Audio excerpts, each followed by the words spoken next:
तमिलनाडु तमिलनाडु की जो जीडीपी है लगभग 18 लाख करोड़ के आसपास है। यूपी आता है, फिर उत्तर प्रदेश। जैसे कि हम सब जानते हैं कि जनसंख्या के मामले में यूपी बहुत बड़ा है, सबसे बड़ा एक तरीके से राज्य है जनसंख्या के दृष्टिकोण से। तो जनसंख्या के मामले में जो भाई क्या कहते हैं यूपी है, उसका जो नंबर 1 है वो फर्स्ट प्लेस पर आता है। और जीडीपी का जो उसका कंसेप्ट है, जीडीपी जो उसका अमाउंट है वो है लगभग 17 लाख करोड़ के आसपास। देन आता है गुजरात, जिसको बहुत ज्यादा ही आप लोगों को पता है, अप्रिशिएट किया जाता है कि उन्होंने अपने इंफ्रास्ट्रक्चर मॉडल वगैरह को बेहतर किया है। तो गुजरात का जो कंट्रीब्यूशन है वो है लगभग 16.3 लाख करोड़। ठीक है। फिर आता है कर्नाटका। कर्नाटका का भी गुजरात के अप्रॉक्स में बराबर ही है, लगभग 16.3 लाख करोड़ के आसपास की जीडीपी कर्नाटका की है। एंड अगर हम दिल्ली की बात करते हैं, because we belongs to the Delhi, ठीक है, तो जो दिल्ली की जीडीपी है, जिसमें आप लोगों को पता है कि राज्य बड़ा छोटा सा, ये यूनियन टेरिटरी बड़ी छोटी सी है, यहाँ पे जनसंख्या ज्यादा है और सारे जितने बड़े बड़े व्यापार हैं वो दिल्ली से ही चलते हैं। चाहे सियासत हो चाहे व्यापार हो, चलता वो दिल्ली से ही है सर। ठीक है। तो दिल्ली का जो देश की जीडीपी में, भारत की जीडीपी में जो कॉन्ट्रीब्यूशन है वो लगभग है 8.3 लाख करोड़ के आसपास का। ठीक है। अब बात आती है कि सबसे कम कौन से राज्य का कॉन्ट्रीब्यूशन है।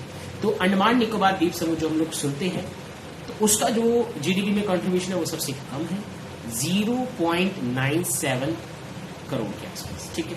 0.97 लाख करोड़ के आसपास, यानी कि 1 लाख करोड़ आप बोल सकते हैं कि 1 लाख करोड़ के आसपास का जो कंट्रीब्यूशन है वो अंडमान निकोबार द्वीप समूह का है सबसे कम। ठीक है। क्योंकि बड़ा छोटा सा एक टापू सा कह सकते हैं आप उसको। ठीक है। अब पर कैपिटा इनकम में भी आपको ध्यान रखना है कि कौन से हमारे देश के टॉप 3 स्टेट्स हैं जो पर कैपिटा इनकम में सबसे ज्यादा आगे हैं। ये भाई जो क्या कहते हैं हमारे जो स्टूडेंट्स हैं जो एसएससी की तैयारी कर रहे हैं या जो भी किसी जनरल नॉलेज वगैरह की तैयारी कर रहे हैं, तो उनके इकोनॉमिक्स के फैक्ट्स में एक पॉइंट पूछा जा सकता है कि पर कैपिटा इनकम के दृष्टिकोण से कौन सा जो स्टेट है वो नंबर 1 पे है। तो गोवा आप सबको पता है एक अच्छा भाई साफ सुथरा राज्य है और यहाँ पे जो पॉपुलेशन है काफी कम है। पॉपुलेशन काफी कम होने के कारण यहाँ पे जो पर कैपिटा इनकम की जो अवेलेबिलिटी होती है वो काफी ज्यादा बढ़ जाती है। ठीक है। तो गोवा की जो पर कैपिटा इनकम है वो है लगभग 4,35,000 के आसपास, जो कि टॉप पर है। उसके बाद आता है सिक्किम सेकंड नंबर पर। सिक्किम की जो पर कैपिटा इनकम है वो पिछले कुछ सालों में बेहतर हुई है। ठीक है। जब से नॉर्थ ईस्ट के इलाकों में हमारे भारत के इन्वेस्टमेंट होना शुरू हुई है, तो जो सिक्किम की पर कैपिटा इनकम है वो है 4,03,000 के आसपास। और दिल्ली आता है तीसरे स्थान पर, जिसकी जो पर कैपिटा इनकम है वो है 3,76,000 रुपए।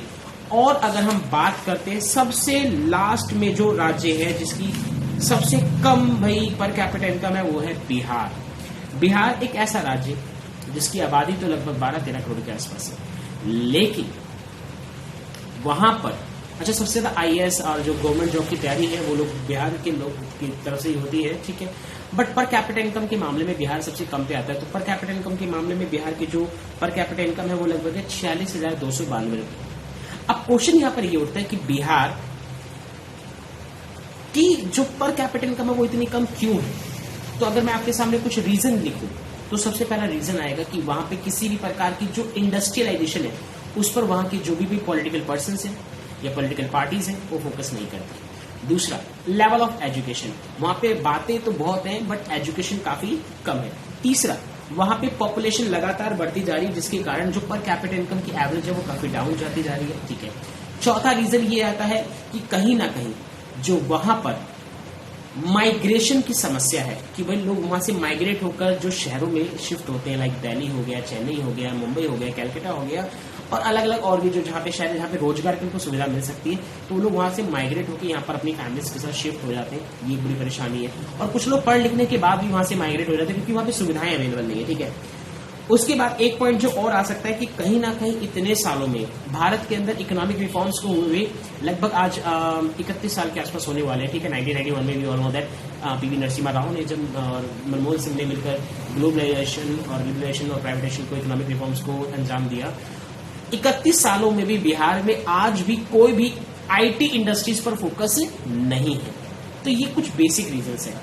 आप किस राज्य से बिलोंग करते हैं आप कमेंट सेक्शन पे लिख के बताएं जरा। ठीक है।